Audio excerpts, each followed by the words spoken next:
Magic's a tricky thing.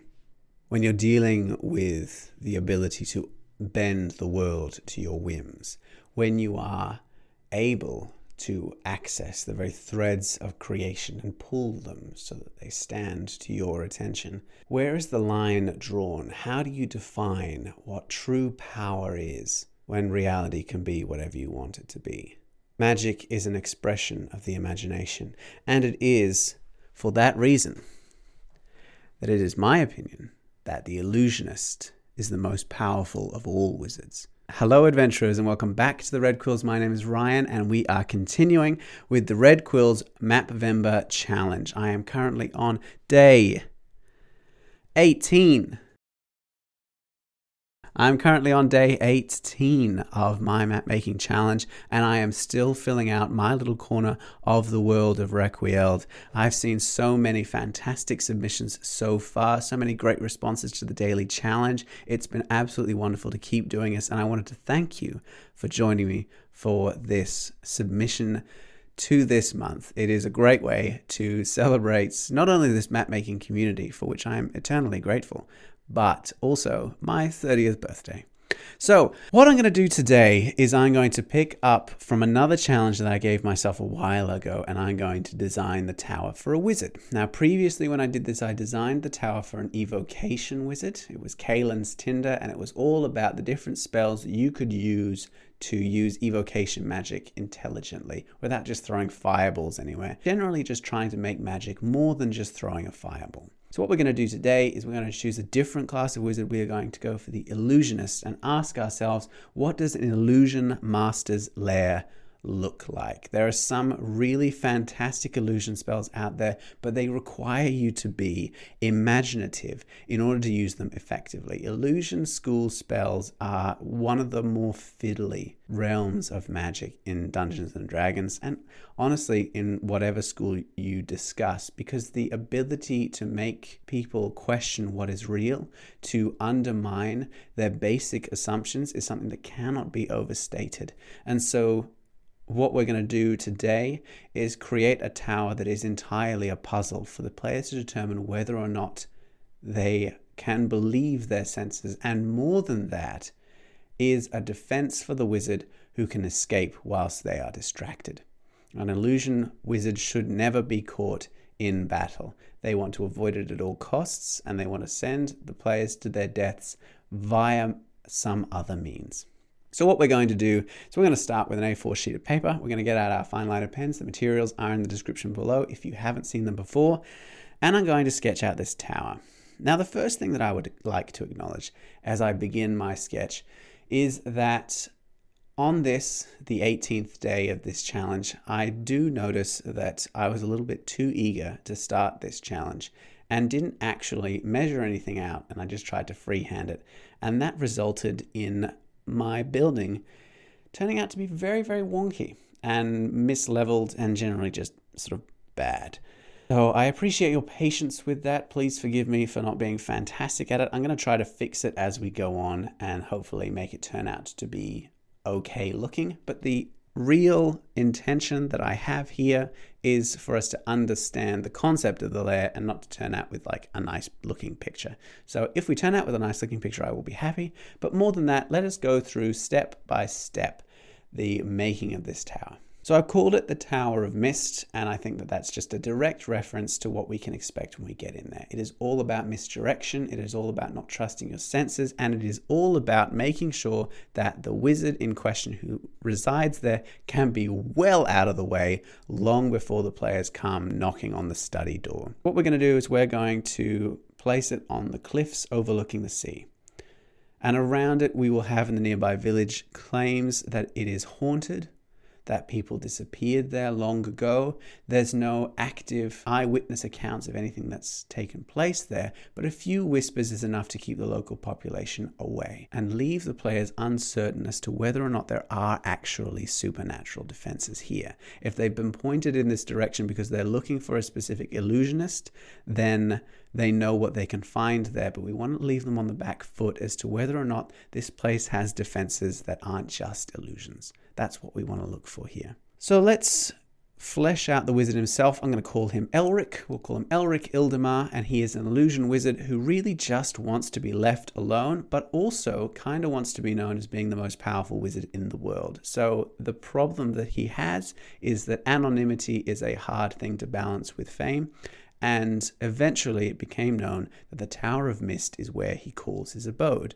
And so he is sick of people coming to petition him to try to assist them in saving the world. He's had enough of it. He's sick of it. He just wants to stay in his dressing gown and his fluffy slippers and, drink whiskey out of a goblet all day.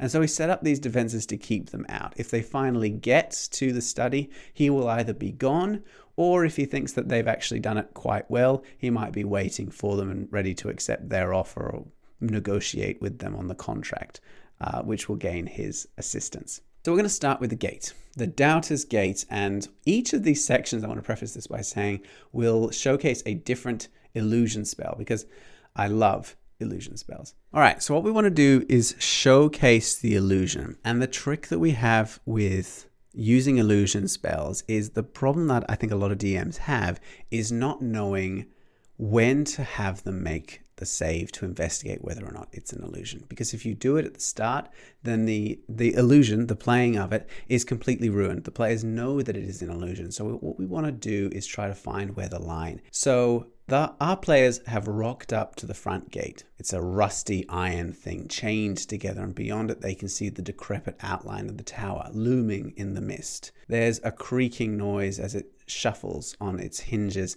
and the chains bang together in the wind as the leaves roll around.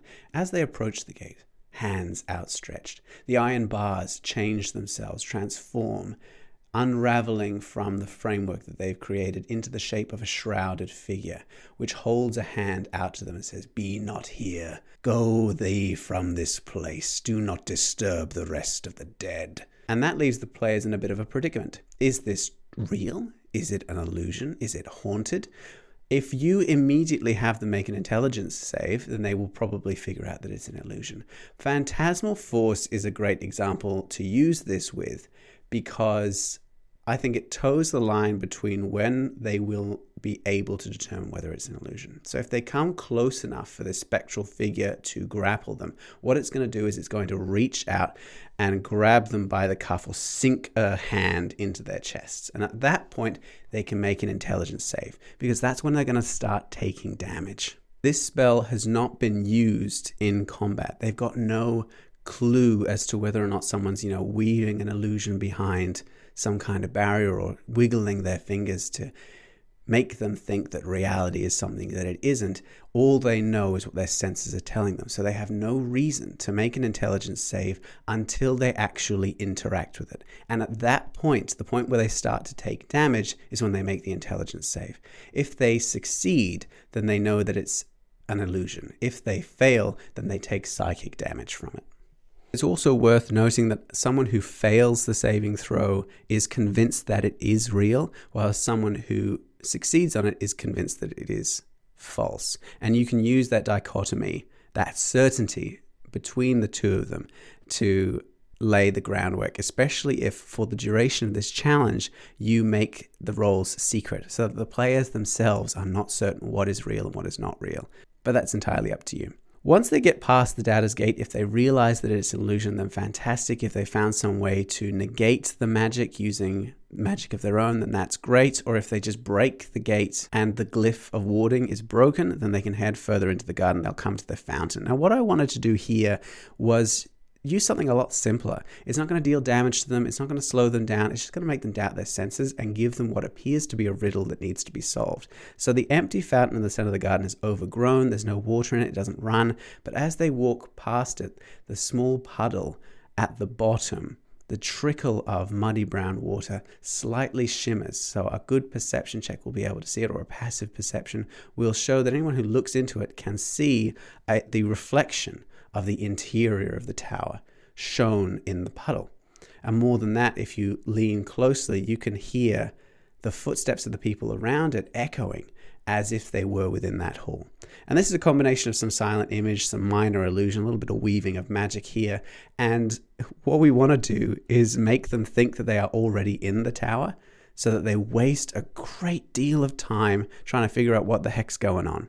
Because, and this is very simple, it's not actually going to deal them any damage, it's not really going to use any resources, they're just going to sit at the side of this fountain and ideally try to figure out if they're really inside the tower already. And that's kind of the thing that we're going with for the garden as well. I'm going to use hallucinatory terrain here, which is an often overlooked spell because it's really specific, but for the purposes of the tower, changing a cube of 150 feet from one thing to another in the natural landscape is fantastic because there's a cliff at the edge of this garden and they're going to extend the reach of the meadow by 150 feet. So if the players explore too far, they're just going to fall off and quite possibly die. That's a little bit darker than the fountain trick, but hey, why mess with a classic? I'm going to head in and go towards the tower itself in the false entry. And here's where we're going to start interspacing some other spells as well, some planar spells, because what we want to do is put the whole tower under a Mirage Arcane. So the players look at it and see a decrepit, falling apart ruin, and then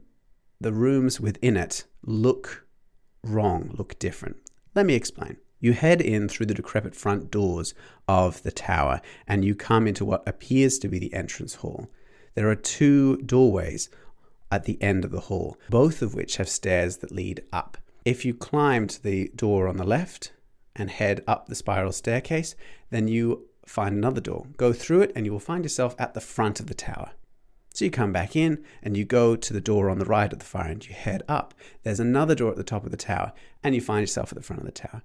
The trick, of course, is that the Mirage Arcane has convinced you that these two spiral staircases are actually real, where in fact they're actually in the attic of the entrance hall, and the way into the tower is through a trapdoor underneath the rug. So if you do a little bit of investigating in the entrance hall, you'll find that underneath the rug, which is real, there is a trapdoor. Now, Mirage Arcane can make things appear to be real, but it can't actually change living creatures. There's no one else in the entry hall. If you head through from the attic, which looks like the entrance hall, and head into the entrance hall itself, what we want to do is we want to blend reality with illusion. So I'm going to use some silent image to add in the many guards. And what we want here is some actual real people or creatures, zombies, it's whatever flavor you want to go with that are on patrol. Here's the deal. There are two sets, one of which is patrolling and one of which is at rest. And at any given moment, one of them is real and one of them is an illusion. And they're both on a 24-hour cycle. So it's very, very difficult to tell which one is which, except for the fact that one of them is silent and one of them is merely quiet. If you want to add that in, that's fine, because I'm using silent image here, but there's a number of others you can use as well. It's also particularly interesting if you use a spell like Seeming, so that they all look identical to one another, and the illusions all look identical as well, so that you can add in the theme of every single guard having the same face. We move past the guards, we come into the strange hall. What we want here is, I'm thinking we'll just mess with their centers. Things that look like doors are actually walls. Things that look like windows are false. There are after images, ghosting images of the players themselves going through doorways or getting injured, echoes of the past and future. We just want to assail their senses and make them doubt everything. There needs to be 3 doors in this room at a minimum. One which leads upstairs to the library, one which leads to the Herbarium, and one which leads backwards to the entrance hall. The Herbarium is just a greenhouse that was once attached to the tower, and this is another opportunity for hallucinatory terrain as well. There are some plants in here, and it's nice and easy. You can just disguise some toxic or poisonous looking plants, shriekers, fungi, as being, nice little daisies and whatnot. And that's another way to just undermine it as well, whilst making the terrain hostile and giving them a hostile environment to play with. Adding in the poison condition, sleepiness, charmed conditions, all of that is really, really fun. You can have that just the plants that they unwittingly come in contact with. Then we head up to the library. Every wizard has a library and every wizard needs to defend their library in some form or another. But here's the deal. The books will catch fire if they're opened by someone who doesn't know the password or some kind of, method of unlocking them. Like you stroke the spine before you read them and then they don't catch fire. It's something that the wizard can do very, very easily. But if they open it and it catches fire, then it activates an illusion in which the library itself also catches fire. We're going to use some Phantasmal Killer here. Again, they have no reason to think that it is an illusion. They're not in combat. They've only got the evidence of a real fire in front of them and then the library slowly catching on fire. So until they come in contact with it, they don't need to make the save. When they do come in contact, it's a wisdom save, and then they start taking psychic damage. Again, it's very fun if you make these rolls secret. It's even more fun if you keep the damage type secret, because if they know that it's, psychic damage, then they're going to figure it out. But if you just say, take 42 points of damage, then, they won't necessarily figure it out immediately. After the library, we come up to the top, which is where the Sanctum itself is. And at this point, either Elric's going to be very impressed with them and decides to give them the honor of being billed by him for his services, or he will have headed off and left a simulacrum in place, or even used mislead to head back out of the tower or down into a cellar or something. What you want to do is keep the players busy while he gets away, because again, an illusion wizard is all about avoiding combat. In a party, you can also use illusions, of course, to help your allies, but that's not what we're looking for here. And that, more or less,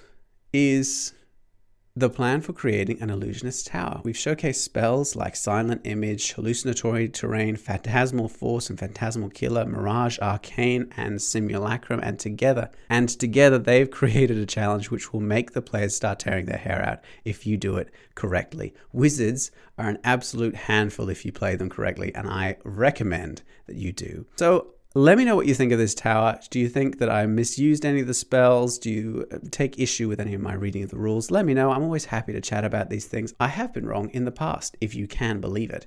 But what we're going to do now is I'm going to give you the prompt for tomorrow. So tomorrow is day 18 of the challenge, and what we're going to do is I want to revisit one of the earlier maps that we created for this series when we made the Spire of Korriman, the dragon, the amethyst dragon. What I want to do is I want to talk about a dragon's hoard.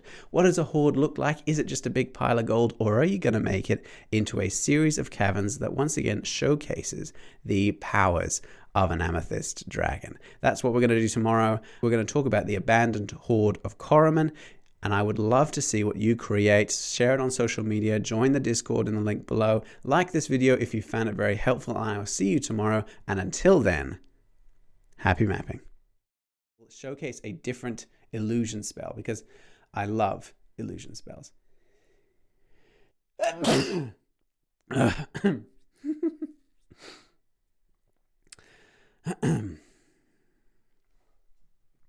on.